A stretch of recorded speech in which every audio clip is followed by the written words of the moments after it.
Sabi dito sa report ng News 5, Blue Ribbon Committee investigation sa flood control itutuloy sa June 4. Then sa balita mga kababayan, dito sa Billionaire News, sabi po ni dating Senate President Drilon, Bato amendment mean to hide the truth. Alan Peter Cayetano. Ito yung sabi ni Gordon kahapon. Nagkalat si Cayetano Talagang nasira ang Senado dyan. Kaya dapat siguro mag-resign na si Cayetano para masalba ang imahe ng Senado. At dapat ituloy na ang impeachment. So dapat impeachment ang ituloy. Yun din ang pananaw mga kababayan ni Jarius Bundok, isang veteran columnist sa Philippine Star. Sabi niya, Marcoleta's remote voting aims to thwart evidence against Sara Duterte. Kinot din niya si nagbabagang mga balita at pagtalakay sa mga isyu ng lipunan. Bulsa! Opinyon, banat at paglalantad sa katotohanan. Bulsa! What you see is what you get. You decide. Ito po mga kababayan, si Dante Maravillas. Kumusta po kayo? So, dito tayo sa ating mga talakayan. Pag-usapan natin yung kaguluhan sa Senado, yung mga galawan nitong mga Duterte senators. Kasi si Alan Peter Cayetano, mga kababayan, in-announce niya sa kanyang Facebook live, magsasagawa sila, magre-resume sila ng investigasyon sa flood control.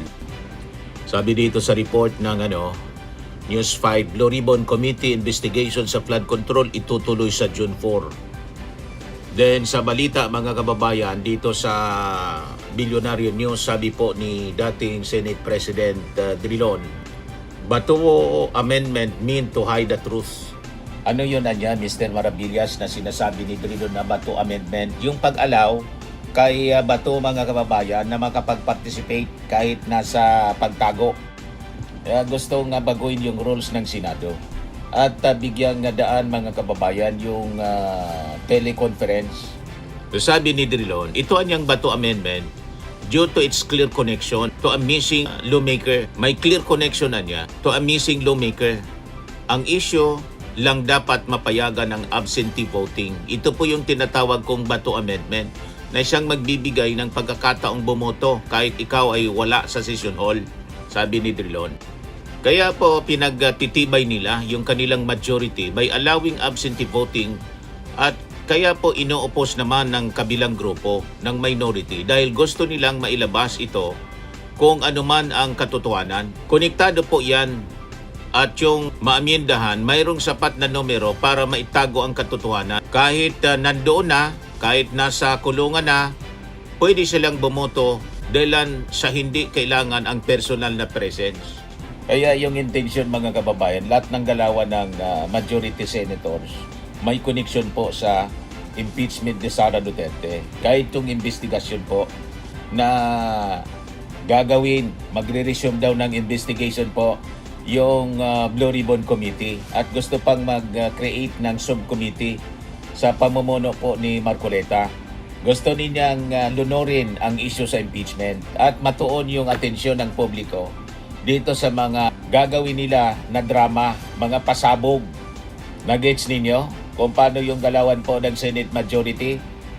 Ang layunin nila, iligtas si Sara para iligtas din nila yung kanilang sarili. Kasi karamihan sa mga majority senators naharap po sa kasong korupsyon, plunder, at kung ano-ano pang mga kaso. Yung latest po, yung obstruction of justice.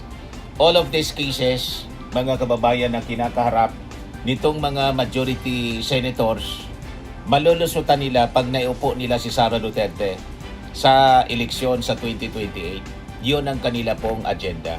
So lahat ng galawan nila, mga kababayan, malinaw na pananabutahe sa kaso ni Sara. Yung ating bansa, lulunurin nila, mga kababayan, sa issue ng flood control para hindi po makaporma yung House prosecution. Nagets ninyo mga kababayan? Malinawan yan, Mr. Maravillas. Yun ang kanilang malinaw na galawan ngayon. Pilit nilang dinadivert yung atensyon ng tao papunta sa gawa-gawa nilang investigasyon. Imalinaw po na yung mga members ng committee ng Blue Ribbon, yung dapat imbestigahan. Kasi sila yung sabit, sila na yung mag-iimbestiga. Kung sino yung nasabit na harap sa mga kasong plunder, mga kababayan, sila yung mag-iimbestiga. Di ba pagsasalaula ito ng proseso, mga kababayan? So malinaw, mga kababayan, yung muling pagbuhay sa isyu ng flood control, hindi siya po paghanap ng hustisya, kundi isa pong desperadong sabotahe nitong mga DDS senators upang iligtas si Sara Duterte sa pamamagitan po ng pagbuwag sa kredibilidad, oras at saka pagkakaisa ng House prosecutors. Bakit po? Dahil nabubunyag na po yung katotohanan. So nakikita natin maraming senador na nagbubulag-bulagan dahil sa kanilang political bias na malinaw, dahil sa kanilang alyansa, dahil sa kanilang takot sa gumuho ng Duterte machinery. Kaya sila nagpapakalat, mga kababayan, maruming laro sa Senado para harangan yung katotohanan. Ganon yung pananaw, mga kababayan, kahit ni dating Senate President Frank Drilon. Bato Amendment meant to hide the truth. Gusto nila na ilihis yung atensyon ng media, mga kababayan, mula sa articles of impeachment papunta sa mga papuputukin nilang mga kontrobersi kuno. Kaya handa kayo, sisimulan nila next week. Huwag tayong pabubuduls kanila, mga kababayan. Bantayan natin at babasagin natin yung kanilang mga kasinungalingan. So muli nilang binubuhay ang issue sa flood control, mga kababayan, para ilihis yung pansin ng publiko at saka ng media sa proseso ng impeachment laban po kay Sara Duterte. Mas madali pong makuha yung emosyon ng masa sa usapin po ng baha dahil po direktang apektado yung ating mga mamamayan. Kaya po natatakpan yung balita tungkol sa mga seryosong ebidensyang nilalabas ng prosecution, mga kababayan. Ito yung tinatawag na smoke and mirrors strategy. Ay mga consultants itong mga ulupong. Paano linlangin? May mga strategies sila kung paano linlangin yung publiko. Pero sa aming mga veteran media practitioners, hindi yan lulusot sa amin, mga panlilinlang nila. Kitang-kita na natin ang strategy na panlilinlang nito mga Duterte senators. Nakita ninyo, walang tigil sa sa pag-live streaming. Naging vlogger na itong si Alan Peter Cayetano. Hindi siya nagpapa-press con, siya na lang ang nagsasalita kasi mag-press con siya, baka hindi niya makontrol yung tanong ng media, mabuking yung kanyang agenda. Nagets na niya? Tingin ang vlogging ni Alan Peter Cayetano to attack the minority. Eh, sabi po ni dating Senator Dick Gordon, para maisalba niya yung imahe ng Senado, dapat mag-resign na itong si Alan Peter Cayetano. Ito yung sabi ni Gordon kahapon. Nagkalat si Cayetano talagang nasira ang Senado dyan. Kaya dapat siguro mag-resign na si Cayetano para masalba ang imahe ng Senado at dapat ituloy ng impeachment.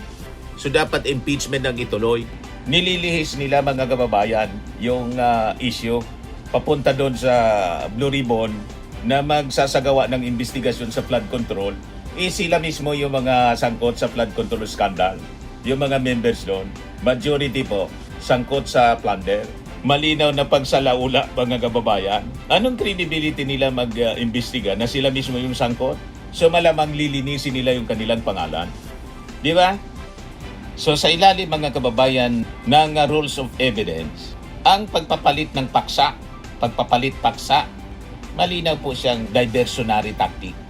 Kapag wala nang maisagot na legal na argumento yung defense, hindi po porket umuulan at bumabaha, absuelto na si Sara Duterte at di na pag-usapan yung articles of impeachment.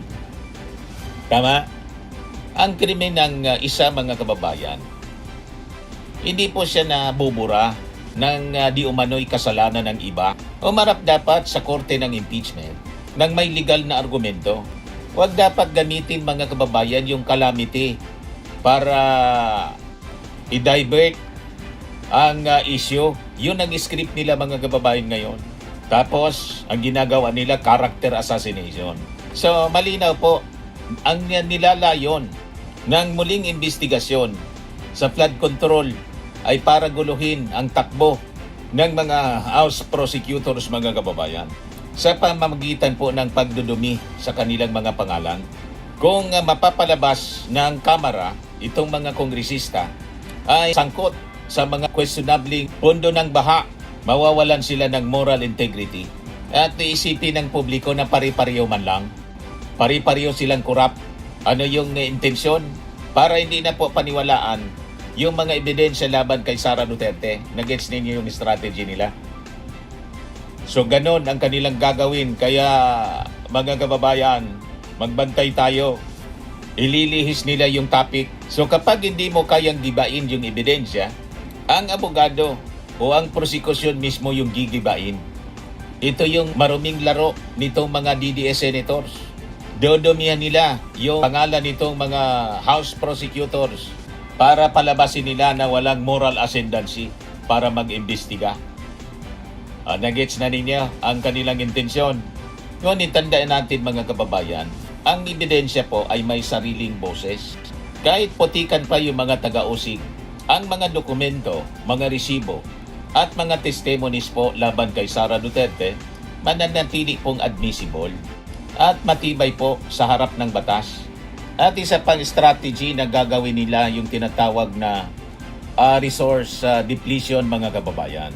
Isang paraan ito ng political attrition o pag-ubos sa energy o panahon at sa focus sa kaso. Kung mapipilitan ang mga House prosecutors mga kababayan na ipagtanggol yung kanilang mga sarili sa issue ng flood control, mahati po yung kanilang atensyon at hihina yung kalidad ng kanilang paganda ng mga matitibay na ebidensya sa paglilitis. Then comes the dilatory tactics na gusto nilang gawin. Lolonorin po ng mga kalyadong senador ni Sara ang Kamara sa mga walang kwentang investigasyon para kapusin po sa oras yung prosekusyon. Ito po ay isang malinaw na sabotahe sa due process. Ngunit sa tingin natin mga kababayan, nagkakamali sila ng kalkulasyon. Ang House prosecutors ay binubuo po ng mga bihasang mambabatas at mga legal minds na kaya pong mag-multitask. Hindi po hina yung kaso ni Sara Duterte dahil lang sa kanilang mga panggugulo. Bagkus lalo nitong pinapakita sa publiko na takot yung DDS camp na lumabas po yung buong katotohanan sa lalong madaling panahon.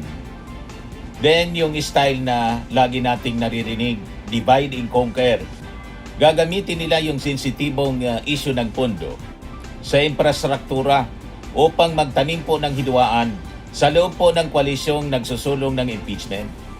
Ang pag-ungkat mga kababayan sa pondo ng mga distrito ay maaring magdulot ng hinala at pag-aaway sa pagitan ng mga mambabatas na magre-resulta sa pagkabuwag ng kanilang nagkakaisang hanay laban kay Sara Duterte.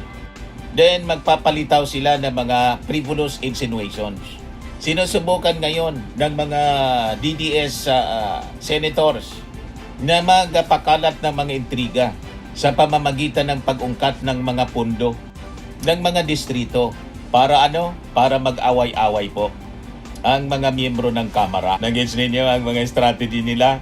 So ang maruming taktikang ito mga kababayan ay hindi uobra sa koalisyong pinagbuklod ng prinsipyo at pananagutan, accountability.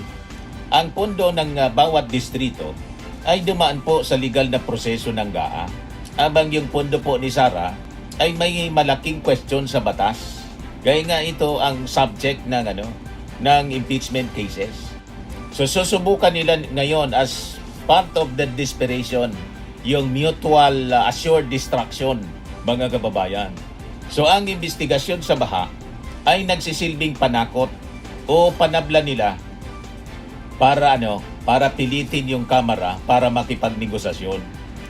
Ang implikasyon ng estratehiyang ito mga kababayan ay simple. Kung itutuloy ng prosecution ang pagdidiin sa Vice Presidente, ilalabas din namin yung mga propaganda na magpapabagsak din sa ilang members ng House of Representatives. Madaling sabi, tatablahin nila. So ito po yung simpleng extortion in the guise of oversight.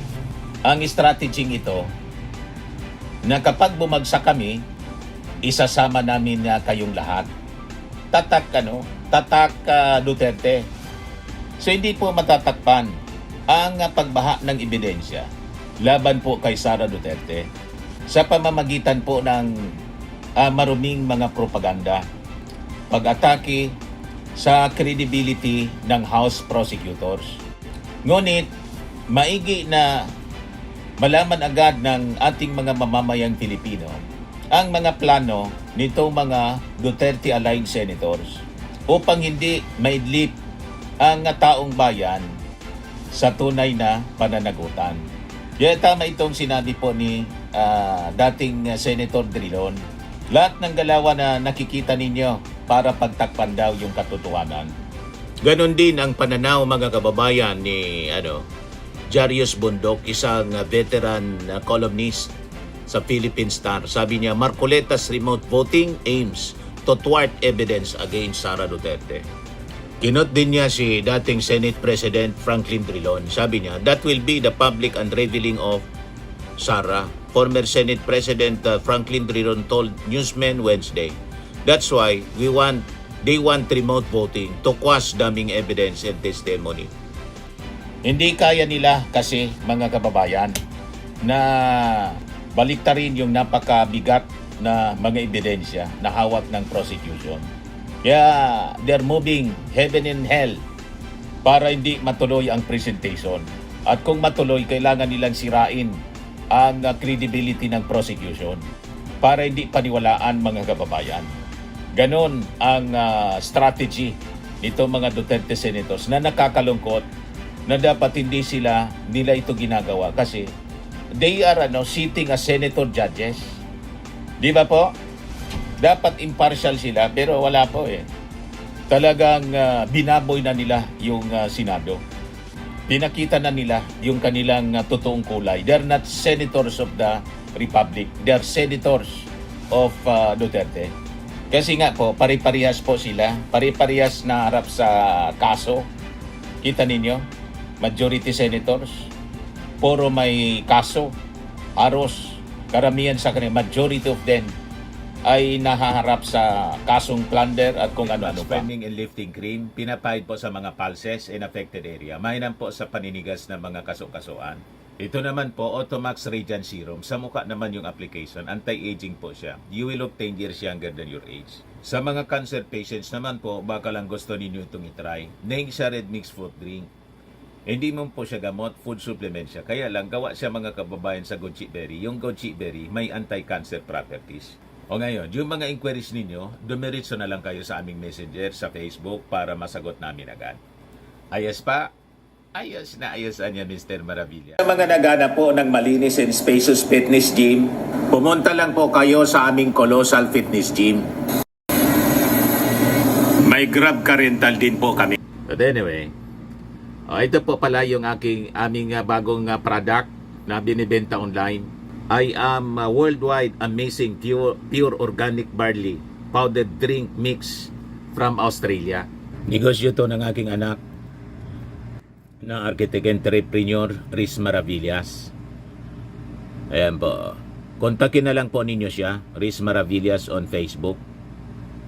Ang mga health benefits niya, boost immunity, improves digestion, enhance energy levels, packed with antioxidants, prevent cancer. Ito naman po yung bago naming product na binibenta online. Eye Glow Serum, whitening po siya. Tingnan ninyo yung epekto sa aking anak na architect before and now. Yung mga inquiries po ninyo, dumiretso na lang kayo sa kanyang Facebook account, Riz Maravillas.